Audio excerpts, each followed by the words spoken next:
శ్రీమాత్రే నమ. జయ గురు దత్తాత్రేయ నమ.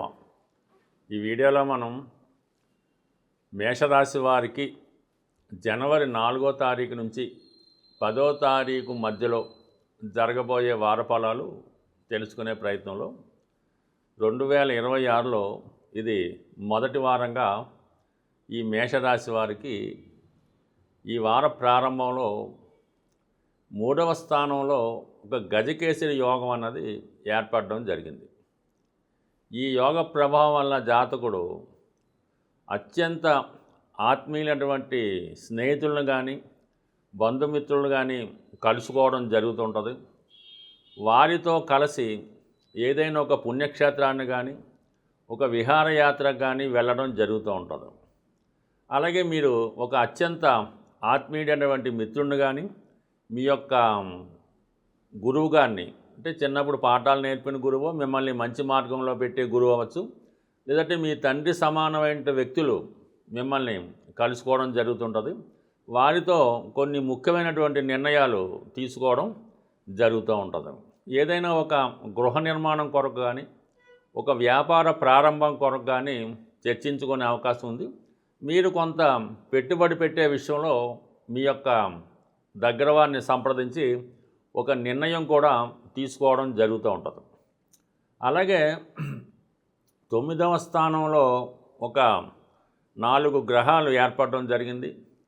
తృతీయ భాగ్యాధిపతుల మధ్య ఏర్పడినటువంటి పరివర్తన యోగ ప్రభావం ఏంటంటే, ఏదైనా ఒక విదేశం వెళ్దామనే ప్రయత్నం కానీ దూర ప్రాంత ప్రయత్నం కానీ ఉన్నత చదువుల కొరకు వేరే ప్రాంతానికి వెళ్ళడానికి, అది వ్యక్తిగతంగా మీకు కానీ మీ సంతానంలో ఒకరికి కానీ కొన్ని ముఖ్యమైన నిర్ణయాలు తీసుకొని దానికి తగినటువంటి ఏర్పాట్లు కూడా చేయడం జరుగుతుంటుంది. అంటే మీ యొక్క పిల్లలకి, లేదంటే మీరు చిన్నవారంటే మీ కొరకు ఏదైనా ఒక మంచి యూనివర్సిటీలో సీటు రిజర్వ్ చేసుకోవడం, అలాగే కొంత రికమెండేషన్ కూడా తీసుకొని వారికి విద్య కొరకు ప్రాధాన్యత ఇవ్వడం కూడా జరుగుతూ ఉంటుంది. ఏదైనా ఫ్యూచర్ కోసం కొన్ని ముఖ్యమైన నిర్ణయాలు తీసుకోవడం జరుగుతుంటుంది. పిల్లల అభివృద్ధి కోసం ఎక్కువగా శ్రమపడడం, వారి గురించి ఏదో ఒక విద్య కొరకు ఏదైనా ఒక కాలేజీలో సీట్ రిజర్వ్ చేయడం కానీ, లేదంటే ఏదైనా ఒక వ్యాపారాన్ని కానీ ఒక ఉద్యోగాన్ని కానీ వారి కొరకు ఇప్పటి నుంచే తగు ఏర్పాట్లు చేసుకునే ప్రయత్నం చేయడం జరుగుతూ ఉంటుంది. ఇక ఆర్థిక పరంగా అనుకున్నప్పుడు ఈ ధన సప్తమాధిపతిగా ఉన్నటువంటి శుక్రుడు 9వ స్థానంలో ఉన్నప్పటికీ కూడా రవితో కంబస్ట్ అవ్వడం వల్ల, అస్తంగత్యం చెందడం వల్ల, ఈ శుక్రమౌఢ్యం వల్ల ఆర్థిక సంబంధించిన విషయాల్లో ఎక్కువ ధన వ్యయం జరుగుతుంటుంది. కుటుంబ సభ్యుల కొరకు, కుటుంబ అవసరాల కొరకు ఎక్కువగా ధనాన్ని ఖర్చు పెట్టడం జరుగుతూ ఉంటుంది. అలాగే ఏదైనా ఒక శుభకార్యం నిమిత్తం కూడా కొంత ధనాన్ని ముందుగానే ఖర్చు పెట్టడం కానీ, ఇన్వెస్ట్ చేయడం కానీ, రిజర్వ్ చేయడం కానీ జరిగే అవకాశం అయితే ఉన్నది. ఎస్పెషల్లీ మేషరాశిలో ఉన్నటువంటి స్త్రీలకి కంపల్సరిగా దూర ప్రాంతంలో ఉద్యోగ ప్రయత్నాలు ఫలించే అవకాశం ఉంది. అలాగే స్త్రీలు ఏమైనా దూర ప్రాంతంలో ఉన్నత చదువు కొరకు వెళ్ళే ప్రయత్నం చేసినప్పుడు దానికి కావాల్సినటువంటి పాస్పోర్ట్లు కానీ, వీసాలు కానీ, ధనం కానీ, ఆ పేపర్స్ కానీ అన్నీ రెడీ చేసుకొని తొందరలోనే ప్రయాణానికి తగు ఏర్పాట్లు చేసుకునే విధంగా ఈ గ్రహస్థితి స్త్రీలకి అత్యంత అనుకూలంగా ఉండడం జరుగుతుంది. దాంతోపాటు వారికి ఏమైనా విద్య కొరకు బ్యాంక్ లోన్ లాంటిది ఏమైనా కావాల్సి ఉన్నా అది బ్యాంకు రుణం ద్వారా కానీ, పెద్దల సహకారంతో కానీ, పూర్వీకుల ఆస్తి వల్ల కానీ మీకు లభించే అవకాశం ఉన్నది. బట్ ఇవన్నీ అనుకూలంగా ఉన్నప్పటికీ కూడా మరి వ్యయ స్థానంలో ఉన్నటువంటి శని భగవానుడు చాలా వరకు ఏంటంటే ఇన్వెస్ట్మెంట్ చేసే విషయంలో చాలా జాగ్రత్తగా మీరు పెట్టుబడి పెట్టకపోతే అది చాలా వరకు ధనం బ్లాక్ అయిపోయే అవకాశం ఉంటుందన్నమాట. అందుకని మీరు ఏ అవసరానికి ధనం కావాలనుకున్నా అది దాని ప్రకారం మీరు పెట్టుకోవాలి తప్ప ముందుగానే అది వేరే సోర్స్లో ఇన్వెస్ట్ చేయడం వల్ల కానీ, ఎవరికన్నా రుణం ఇవ్వడం వల్ల కానీ, ఎవరినన్నా నమ్మి వారి దగ్గర ధనం దాచడం వల్ల టోటల్గా నష్టపోయే అవకాశం ఉంది. కాబట్టి ఏదైనా ఇన్వెస్ట్మెంట్ విషయంలో చాలా జాగ్రత్తగా వ్యవహరించవలసి ఉంటుంది. ఏదైనా స్థిరాస్తి కొనే విషయంలో కూడా ముందుగానే మీ బడ్జెట్ ప్లాన్ చేసుకొని తర్వాత దాని ఇన్స్టాల్మెంట్లు మనం పే చేయగలమా లేవా అనే విషయాన్ని కూడా చూసుకోవాలి. అలాగే పిల్లల్ని విద్యలో కాలేజీలో అది జాయిన్ చేసేటప్పుడు వాళ్ళకి సంవత్సరానికి నెలవారికి అయ్యే ఫీజు ఏ విధంగా చెల్లించాలి, దాని కొరకు కూడా ప్లాన్ చేసుకోకపోతే టెంపరీగా బాగున్నప్పుడు కూడా లాంగ్ టర్మ్లో కొన్ని ఇబ్బందులు పడే అవకాశం ఉంటుంది. కాబట్టి ఫైనాన్స్ ప్లానింగ్ చాలా జాగ్రత్తగా ఉండడం మంచిది. బట్ ఏదైనా ఈ రాశి వారికి భాగ్యస్థానం అనుకూలంగా ఉండడం వలన ఈ వారం అంతా కూడా ఏదో ఒక మంచి కాలక్షేపం కానీ, పుణ్యక్షేత్రాలు దర్శనం కానీ, మంచి వాళ్ళతో సాంగత్యం కానీ, సన్నిహితంగా ఉండడం, కొన్ని ముఖ్యమైనటువంటి ఆధ్యాత్మిక విషయాలు తెలుసుకోవడంలో చాలా ప్రాధాన్యత ఇవ్వడం జరుగుతూ ఉంటుంది. బట్ ఏదైనా ఈ రాశివారు ఈ వారం అంతా కూడా సూర్య నమస్కారం చేసుకొని ఆదిత్య హృదయ పారాయణ వల్ల అటు ఆర్థిక సమస్యలు, అటు కుటుంబ విషయాలు కూడా మీకు అనుకూలంగా మారే అవకాశం ఉంటుంది. జ్యోతిష శాస్త్రానికి, వాస్తు శాస్త్రానికి కంప్లీట్గా ఒక అవినాభావ సంబంధం ఉంటుంది. మన దశను బట్టి, మనకి జరుగుతున్నటువంటి పీరియడ్ని బట్టే మనం నివసించే గృహం కూడా ఉండడం జరుగుతూ ఉంటుంది. అది కోయిన్సైడ్ అవుతూ ఉంటుంది.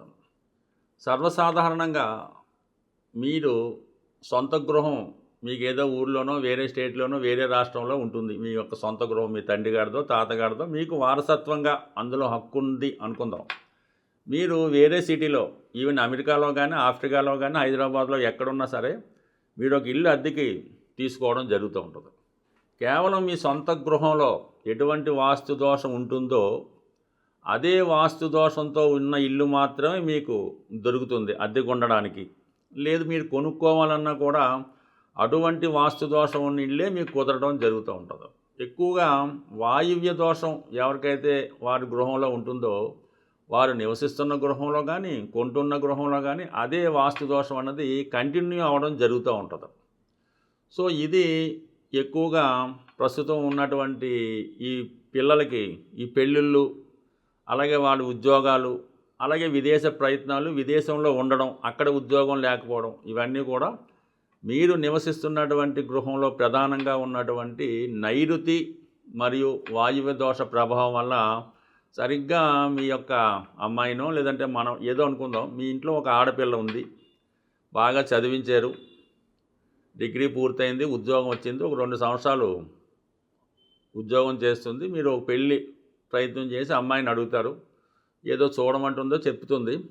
మీరు ఈ ప్రయత్నం చేస్తుండగానే సడన్గా ఏదో ఆఫీసులో ఎవరు ఇష్టపడుతున్నారో మేము ఆ పెళ్లి చేసుకోవాలని అనుకుంటున్నామని చెప్పడం జరుగుతూ ఉంటుంది. ఇది ఎటూ తేల్చుకోలేక సందిగ్ధ పరిస్థితి, మీ మాట వింటున్నట్టే ఉంటుంది, మళ్ళీ ఈ విధంగా రావడం జరుగుతూ ఉంటుంది.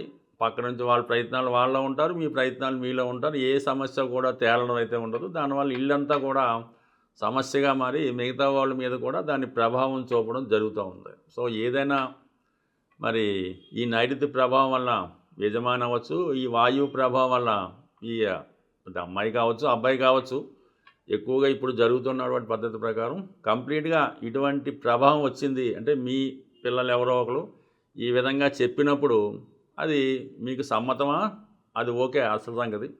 లేని పక్షంలో సాధారణంగా వాళ్ళకి రాహు, కేతువు ఇలాంటి దశ అంతర్దశలు నడుస్తూ ఉంటాయి. ఆ దశ పక్కన పెట్టి ప్రస్తుతం మీరు నివసిస్తున్నటువంటి గృహం మీద దృష్టి పెట్టి ఈ 2 సమస్యల్ని కంప్లీట్గా ఉంటాయి. ఇంకా లవ్ అఫేర్ మీ కుటుంబంలో ప్రస్తావన వచ్చింది అంటే అక్కడ వాయువు దోషం ఉన్నట్టే, ఇంక తిరిగే లేదు. ఇంకా కొద్దిగా అనెతికల్ ఉన్నది, అనాచారం ఉన్నది, ఏరియా క్యాస్ట్ ఏదో అనుకుందాం, అక్కడ నైరుతి ప్రాబ్లం ఉన్నది. ఈ 2 సరి చేసుకుంటే టెంపరీగా కొన్నాళ్ళు ఆ గృహాన్ని ఏదో విధంగా మార్చేసి వేరే గృహంలో నివాసం ఉండడం వల్ల కొద్దిగా ఒక 40-45 రోజులు కట్టడి చేస్తే ఆటోమేటిక్గా ఇలాంటి అఫైర్లు ఇలాంటి అనెతికల్ అఫైర్లు ఏమైనా ఉంటే అవి పోతే మళ్ళీ సాంప్రదాయంగా వివాహం జరిగే అవకాశం ఉంది. సో ఎన్నో సమస్యలకి ఈ వాస్తు కూడా ఒక దోషంగా ఇబ్బంది పెడుతుంది. ఎందుకంటే మనం ఇంట్లోనే ఆలోచిస్తాం, ఆ ఇంట్లో నిర్ణయం తీసుకుంటాం, ఆ ఇంట్లోనే అన్ని ప్రయత్నాలు చేస్తున్నాం కాబట్టి గృహం ఇంపార్టెంటు.